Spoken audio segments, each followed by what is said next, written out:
Okay, here we go, World of Warships. And it's been a while, hasn't it, since I've put a World of Replay up. So anyway, I'm in my Benson, that's the Tier 8 American Destroyer, and as you can see in the chat there, I've told my team I'm going to go up and light up B, the B cap zone, the Bravo cap zone. And while I'm doing that, take a quick look at the matchmaking. You can see it's, even though it's a Tier 10 match, it's not a very Tier 10 match. If it's very anything, I'd say it's, I'd say it's probably split between 8 and 9. But overall, the matchmaking is not too bad. Anyway. Anyway, there are a couple things I need to watch out for, particularly that Fletcher on the enemy team, the Kiev on the enemy team as well. The Yugumo, well, if I get to a gun battle with him, I'm all right. The Benson, you know, that's going to be a toss-up. Depends on how good he is. On the other hand, some of the enemy battleships, especially those Bismarcks, can be very, very tough. So, anyway, as you can see, I'm approaching Cap Zone Bravo, and while I'm doing that, I light the enemy carrier back there. I don't know what's going on with that, but I don't know why he's there. Don't know why he's cutting that corner off, but I definitely want to keep this guy in sight. Now, so what I'm doing is I'm cutting back to the east, and hopefully I'm going to light him up again here soon, and hopefully my team is going to light him up, but that remains to be seen. Now, there's the enemy Kiev, and I don't want to get into, like I said, don't want to get into a gun battle with them, but at the same time, we do want to cap Bravo since I'm here, and the enemy fighters spot me, so let's go ahead and smoke up and just sit here all fat and happy in the cap zone. Now, I was looking at a torpedo drop on the Kiev over there, but just wasn't going to work out. And as it is, I've got my smoke up. I got my smoke going. Minute 40 left on the smoke here, and there's a Bismarck out there that I was looking at. And now there's another Bismarck sailing in, and I'm hoping to get a good torp drop on him. Now I see the target track indicator swinging back to my left, but then you saw it move back again towards the right, so it looks like he might have been just zigzagging just a little bit to throw off the aim, but we'll see what happens with that. So the Hipper comes into view, and I get a few shots on him, and I've got an angle, but the Bismarck is a much easier target, especially if I want to be able to move back and forth into my smoke while I'm doing this. Unfortunately, my gunnery, well, the accuracy is not everything that it could be here. And as far as those torps go, well, they're looking plausible, but they're fairly slow, and he's moving away, so no, don't get him. So let's see if I can't maybe get a fire started on this Bismarck. I'm getting a few hits. I'm not getting anything major, though. On the other hand, take a look at my timer here. I've got 20 seconds left on the smoke. If I stop firing right now, by the time my smoke dissipates, I will be back to my normal stealthy self. And that is why I am not shooting at this Hipper. I want to be able to slide out of this smoke and stay undetected, especially with an enemy cruiser sitting right there pointing his guns roughly in my direction. So, we've lost the Yugumo and our other Benson, but on the other hand, they've lost an Edinburgh and a Benson, and now they've just lost their Yugumo. So, looks like so far things are fairly even. I do get detected by the aircraft for just a few seconds, but activate the engine boost, and I'm pretty sure that actually helped me dodge some extra torps. So yeah, now Kiev is moving into the Bravo cap zone. I'm looking for a torp drop on him, and oh crap, enemy torps coming in. Fortunately, I was at a good angle to him, and I managed to dodge. So you know what, a little bit of luck on my side right there, and those probably came from the Yugumo over there in the Alpha cap zone, or at least that area. So looking again for a torp drop on that Kiev, and I'm trying to just, open the distance up. I do, like I said, I do not really want to get into a gunfight with him. That's a low odds play, but I'm spotted. And I was getting ready to start shooting at him, but he smokes up. So I go ahead and drop a set of torps at the outer edge of his smoke cloud, thinking, you know what? Something might happen there. And I was going to drop the second set, but I was thinking, at the same time, I was thinking, you know what? I wonder if I can get a drop on that Iowa. And I was just about ready to drop on the Iowa, but look at the target track indicator. It is swinging towards the east. And that means he is turning. And those torps I dropped on the Kiev paid off. So I get a little too close to that Iowa as I was trying to set up my torp drop, but I only spent a few seconds detected, and get my torps away clean from about as reasonably close as I could get the drop off. So I'm slowing down, and I'm looking at my smoke timer, and my smoke is up. So you know what? I'm going to go ahead and pop smoke here, and as soon as I get under cover, well, even before then, I'm just going to go ahead and open up on this Iowa. And my torps are looking okay. Looks like I'm going to get probably at least a couple of hits. And that last one did not quite get in there. Now, the Iowa goes ahead and immediately repairs, which is absolutely the right thing to do. He was burning, he was flooding, but I've got a minute and a half to just open up on this guy and work him over. So, just keep a nice steady fire up, aiming amidships, hoping that I can get a fire started. I've really got to get the demo expert on this captain, and there we go, get a fire. So that's really going to help with the damage here.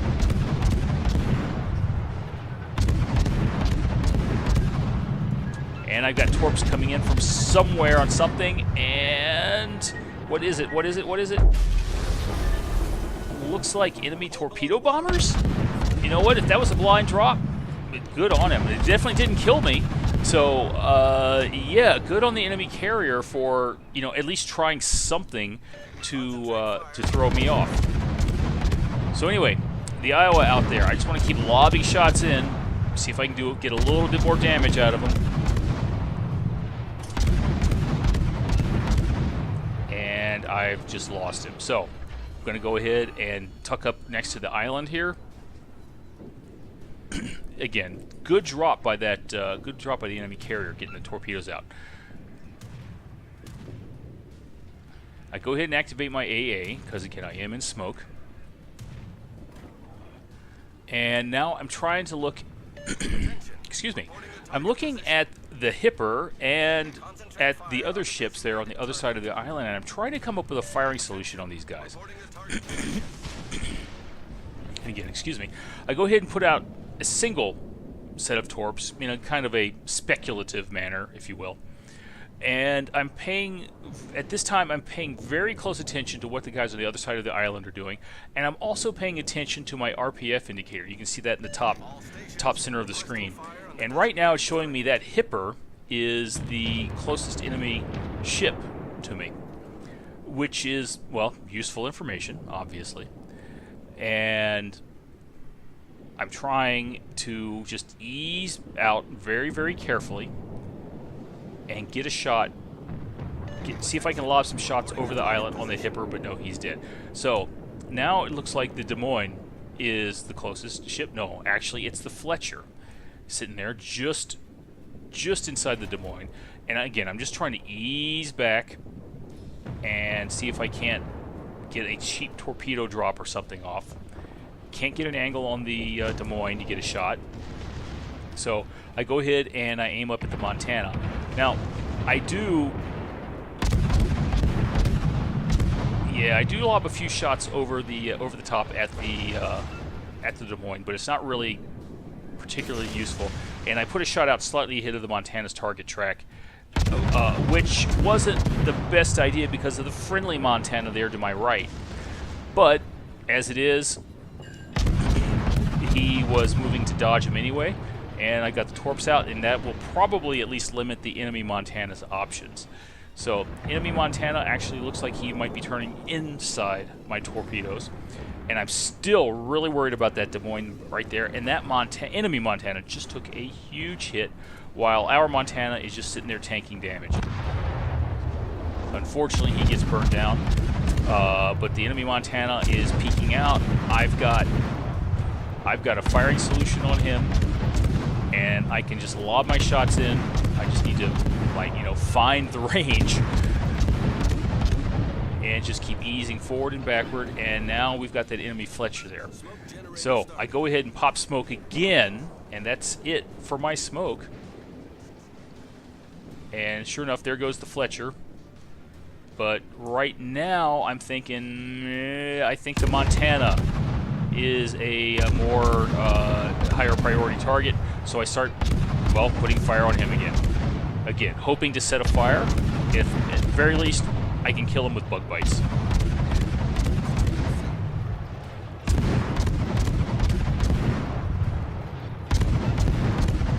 And I'm getting a lot of shatters, but I'm also getting a lot of, well, little hits, little nibbles. And as you can see, there, he's on fire, he's burning, and I've set him on fire again. Just a couple thousand health left on him. And, well, I don't know if I call that a kill still, but I certainly tick over and get the kill. So now we're down to a 5-on-3 situation. However, it's a pretty full health Fletcher, who, however, is spotted a pretty healthy Bismarck and the enemy carrier out there somewhere. So, don't know where the carrier is, but we're pushing in. And we've got our Iowa down there. We've got our Donskoy way down to the south. Not sure what he's doing. And then we've got Arun putzing around there northwest of the Alpha Point. So there's two enemy caps. Now, look at the target track indicator. I was going to go after that Fletcher, but then I noticed the target, the RPF indicator saying, hey, that Bismarck is in a, well, it's close.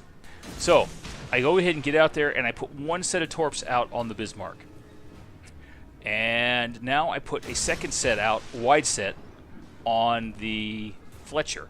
And now I get spotted by, well, a fighter aircraft from something. I'm not sure if it's from the carrier or from something that's been sunk there, but the idea is I just need to get out of spotting range. So torps on the Bismarck are actually looking good, and I know cool destroyer captains don't look at explosions. Never said I was cool, so. But I only get one. That's okay. He's flooding. And he has used his repair kit sometime in the recent past. So he is going to continue to flood. And there he goes. He's just ticking down nice and slow.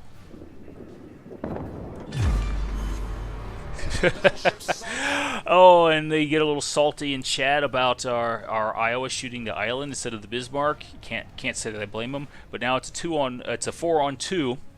However, our Iowa is taking some damage over there, damage over time. Don't know if he's flooding or on fire. From where I'm at, I just can't tell. But he is getting the undivided attention of the aircraft carrier, enemy aircraft carrier. And there we go. Set of torps finishes him off. So, back in chat. So yeah. Anyway, got some torpedoes hitting my way. A couple dropped by the CV. I'm way out in front of them, so they should not be a danger as long as I'm paying attention to what I'm doing. Pay attention to what you're doing. Come on, pay attention. But again, look at the RPF indicator. There's the enemy Fletcher right there. And he put some torpedoes right through there. I think he was shooting at the Bismarck. So, chat's a little salty. Anyway, the Fletcher is on low health, but so am I. I'm thinking if I can pop off some kind of ambush, I might be able to take care of him. And that being said, I'm watching what he's doing to our Donskoy, and it looks like the enemy carrier is focusing on the Donskoy as well. So I go ahead and lob a few shots downrange. try to get a couple of hits on that Fletcher, and I don't manage to do it. But, again, here's where having RPF can come in very, very handy. I do put out a call for help, and now we've lost another ship, so it's a 3-on-2, and that carrier has been playing really, really savvily, and but not savvily enough because, well, he gets killed. But again, I'm watching my RPF indicator. I don't know if that Fletcher is going to come around to the left side of this island or the right side, but either way, there we go. He's moving right. That means, yep, it's moving right. That means he's going right, so I'm pushing out to the right, and as soon as I spot him, oh, I get some good hits on him. Oh, sorry about the jerkiness. Okay. And we are... Now I'm just trying to line up a good, decent firing solution on him. So I get it. And sorry about chopping off the very end of that video there, but again, World of Warships has got that replay bug. If I'm trying to record while it's finishing, I just end up getting a bug and I crash and I ended up losing all the narration that I did. I did not want that to happen. So anyway, overall, pretty good performance there. 373,000 credits, 5,500 experience, a devastating strike that was against the Kiev, 112,000 damage done, 165 hits, only 3 fires. Like I said, I've really got to get that captain spec, so I've got the demolition expert. But what I was really trying to do was finish task number 6 in my missions, and that was finish up top of the team on experience earned with a victory. That was the 3rd time I've done that in a tier 8 ship while running that mission, so there we go. But if you take a look at that, 2,365 base experience, which is overall pretty good, and that's because I was mostly picking on ships that were higher tier than me. Detailed report, again, 112,000 damage done total, 29,000 main battery, 55,000 from the torps, 19,000 from fires, 10,000 from flooding. Picked up 4 kills, damaged 3 others. And again, looking at the credit scores here, not too shabby. Ended up with a 275,000 credit profit. And my captain picked up 5,600 credits, so no complaints there. So yeah, the Benson. It's a good little ship. I do like playing it. There's a reason that it is considered to be, well, considered to have the reputation that it has. And it's, like I said, I think it's a good balance of firepower, torpedo capability, and stealth. And certainly it gets the job done. Just the question of whether or not you can get what you can get out of it. So anyway, with that, I just want to let you know I am pushing up through the ranked battles slowly, but I am pushing. And well, yeah, I'm gonna get there probably. So like I said, anyway, I hope you enjoyed the replay, and with that, I guess I'll talk to you later. Bye.